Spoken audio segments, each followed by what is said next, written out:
Nous ouvrons cette édition avec les inondations à Niamey et ses alentours. 118 mm de pluie sont tombés samedi matin. La pluie a fait beaucoup de dégâts matériels et un millier de sinistrés. On fait le point avec Ilham Taoufiki et Kader Mazou.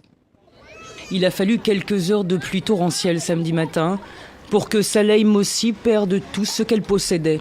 Sa maison en argile a comme fondu sur pied, réduite à un tas de boue. Cette veuve et ses 7 enfants rassemblent leur dernière énergie pour tenter de sauver le peu d'effets qu'il leur reste. Ça a été si vite avant que je me rende compte que l'eau m'arrivait à la poitrine.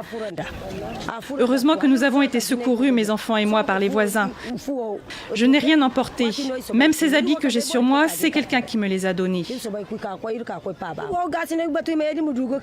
Nous attendons le premier secours à défaut des matelas. On veut juste avoir une natte pour dormir et de quoi manger en attendant des jours meilleurs. Près de 80% de Gabagoura a connu le même sort. Dans ce quartier, en banlieue de Niamey, près de 1000 personnes se retrouvent sans toit. Dans la maison du chef du village, la première vague d'aide gouvernementale est arrivée. Des nattes, des sacs de riz. Mais pour l'heure, la difficulté, c'est de reloger les sinistrés. Nous avons voulu dans un premier temps ramener bon nombre de ces sinistrés dans les écoles. Malheureusement, ces écoles aussi ont été touchées. Actuellement, presque toutes les écoles que nous avons sont submergées. La semaine dernière, c'est le sud du pays qui essuyait des pluies torrentielles. À Maradi, 7 personnes sont mortes, près de 2000 familles sont sinistrées.